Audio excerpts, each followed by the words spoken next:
and welcome to the very first episode of Daring to Live TV. I am so excited to be here with you today and to also be here with the absolutely beautiful and stunning Alison Braun. Today we are going to be talking about sex and having a juicy love life. And Alison Braun is the absolute self-proclaimed bedroom joyologist. She's absolutely fantastic, and if you haven't checked her out so far, you absolutely should go to do that right after this interview. But the reason I really wanted to talk to Alison, and the reason I really wanted to start this series with women, is again to talk a little bit about the fear that holds us back in life.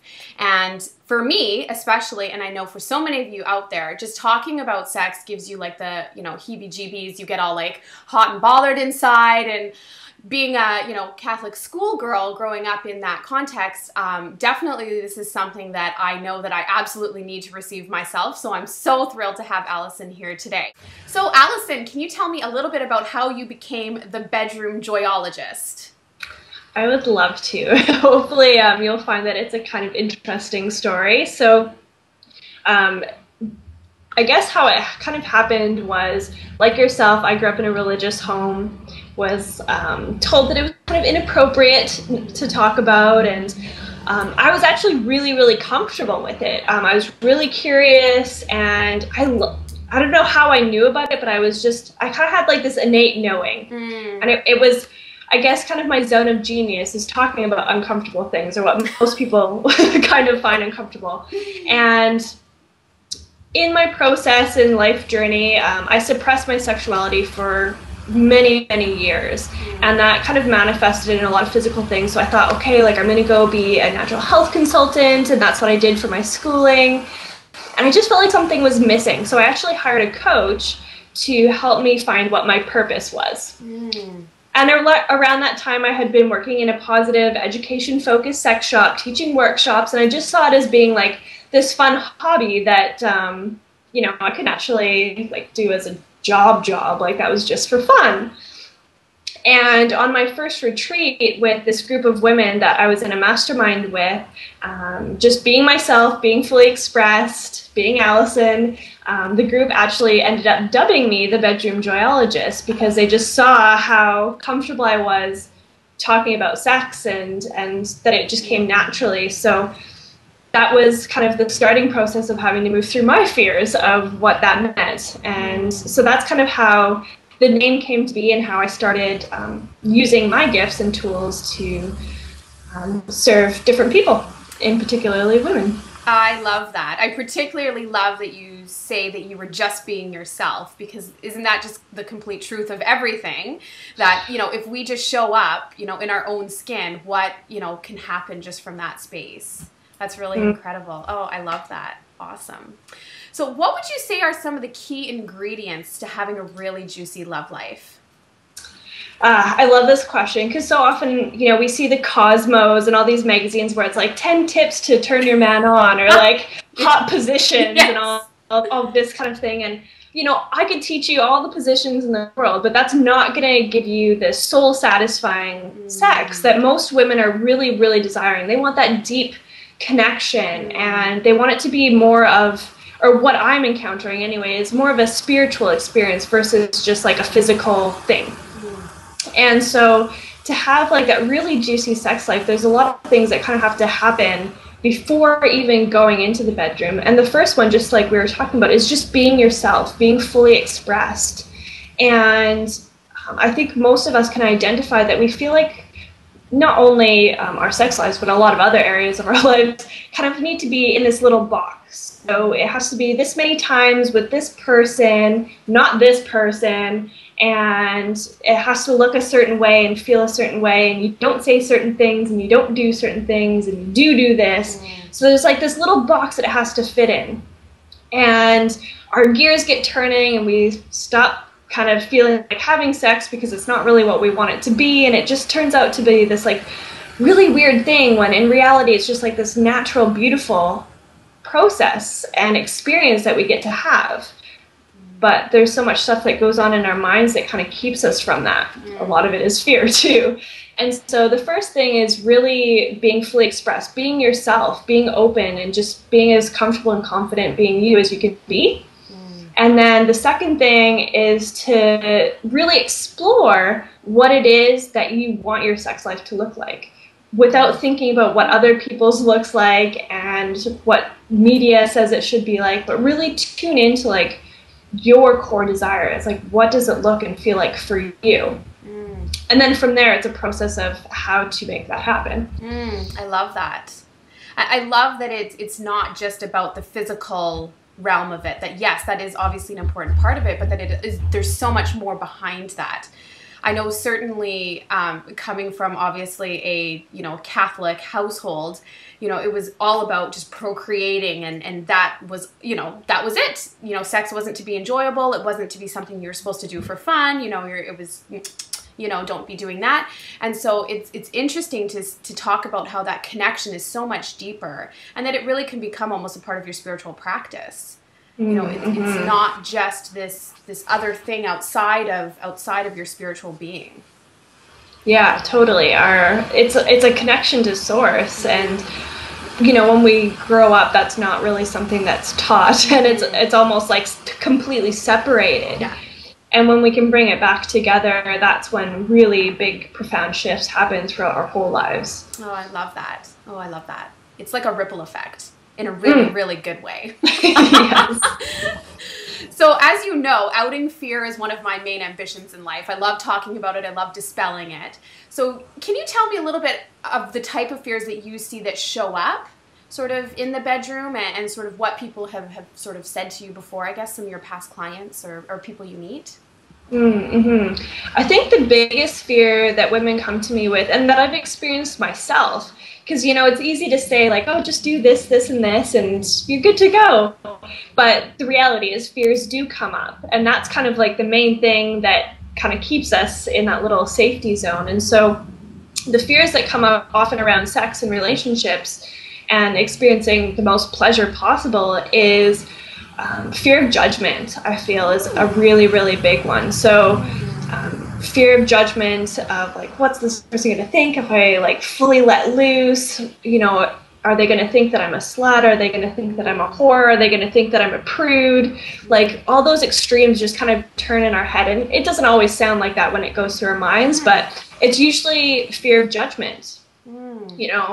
Whether it's, if there's something that you really want to communicate or ask for, a fear of being needy or demanding or causing hurt feelings is another really, really big one. And being fully expressed in the bedroom is, if I ask for what I want or say that I don't like that, that's going to cause hurt feelings. Yeah, I can imagine that's a big one, but that's interesting, just the fear of judging, not only by your partner, but also yourself, and just saying that it's okay, it's no problem asking for what I want, or, almost that fear of being vulnerable, in any situation, of letting that guard down and saying, this is what I need to receive joy and to receive love and all that. So, that's really beautiful. I love that. So do you have any tips for our viewers on how to move through some of those fears that may be holding them back, or any sort of, barrier that they seem to be having in their love life? Always got to have some juicy tips. Yes.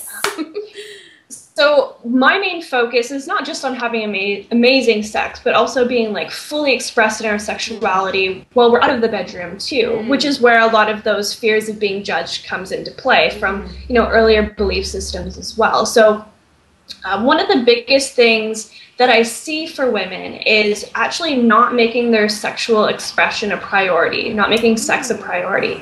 And so we're really busy and we've got our to-do list, and things kind of fall to the bottom of the list without us really recognizing that that's happening. And so when women come to me, it's often, they've done their business coaching, they've, focused on their health, they've kind of put all the pieces of the puzzle, and then they've got like this last little piece left. So if you're listening to this now, if you're coming to the summit, my biggest encouragement and piece of like juicy wisdom is really just to have a look and explore where your sexual expression and sex is coming up on your priority list. Because if it's not even in your radar, chances are that's not going to be where you're experiencing that deep, soul-satisfying sexual connection that you're desiring. Because if it's not a priority, it's just not going to happen. So really exploring that and putting it, even if it's just one bump higher, because, you know, it's a big shift to take it from the bottom and putting it on the top. But even if you just bump it up a little bit, making more space and time. You don't have to have a partner. You know, you can have sex with yourself. That's sometimes when the best sex happens. and just making a little bit of time and space for you to move your body, move your hips, explore your body.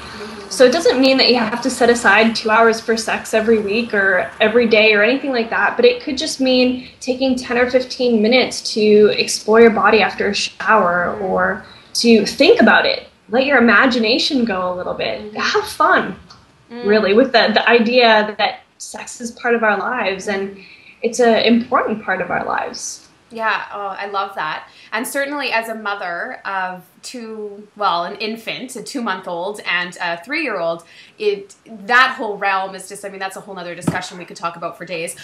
It's, you know, it does become low on the priority list because you've got all these other people to look out for. And it's so important to just say to yourself, no, this is absolutely a part of the puzzle. You know, you can't omit that and have a beautiful, fulfilled life without really recognizing that that is absolutely part of it. So, oh, I love that. And so everyone, that is your your dare for the week, is to go out there and to make sex a little bit more of a priority, either with yourself or with your partner if you have one. So I love that. Thank you, Allison. We'd like to challenge everyone a little time to time. It's good to go out there. So do you have any final thoughts that you'd like to share? Any little tidbits of information that you know, you're just chomping at the bit to get out there? Well, first of all, I'm so excited for the Fearless Summit. This is one of, like, I just think it's brilliant because no matter what you're doing in your life, there's always going to be those little fears that, like, are just kind of peaking and often holding us back. So the whole idea of having a day to really look at this and explore it and move through it in our different aspects of our lives, I'm just totally jazzed to experience it myself. So I'm really glad to be a part of that. And you know, you were kind of mentioning the whole idea of, you know, we live to focus on helping other people. You know, our priorities are often so much on supporting others and leaving ourselves kind of to the bottom of the priority list. And so one thing that I'm so excited about is a retreat that I have coming up. It's called the Pleasure Retreat. And it's going to be in my favorite luxury resort in Mexico from February 8th to 12th. And it's 5 days devoted just to your pleasure, to eating delicious food, meeting amazing women from New York and Norway, around Canada, and having really delightful experiences, stretching your body, learning different breathing exercises, going in the ocean and getting sun, and just having you time to focus on increasing your capacity for the pleasure that you experience in your day-to-day life. And so that's what I'm super jazzed about, in addition to the Fearless Summit. And if that's something that you'd like more information on, I can give you the link as well. Yeah, absolutely. Everyone, you have to check it out. I would say if I did not have a 2-month-old baby or 3 months old at that time, I would absolutely be there. Just the intro video to this resort looked absolutely unbelievable. I just thought that is tapping into every one of your senses from the moment that you get off the plane. It looked absolutely just delicious. So I would absolutely encourage every one of you to go check out the whole Pleasure Retreat, also some of the amazing other coaching, and you have some really fun events that you do. You know, Allison is very wide spectrum of what she offers to all of you. So it could be something really small. It could be a whole coaching program or some one-on-one coaching for those of you who feel you need a little more. But she's definitely got a plethora of some amazing pleasure tools on her website. So hop on over to AllisonBraun.com. I'll make sure that the link is at the bottom. And thank you so much for taking the time to chat with us today and talking about sex. You know, I feel that I'm not too hot and bothered, which is great. you know, I'm still in my skin, which is a great thing. And I know that part of my own journey is definitely going to be dispelling some of my old beliefs as well. So thank you so much. And Allison is going to be joining us at the Fearless Freedom Summit. She's one of our amazing panelists. So definitely want to be there to check her out. So look forward to chatting with you all next week. Thanks so much for watching Daring to Live TV.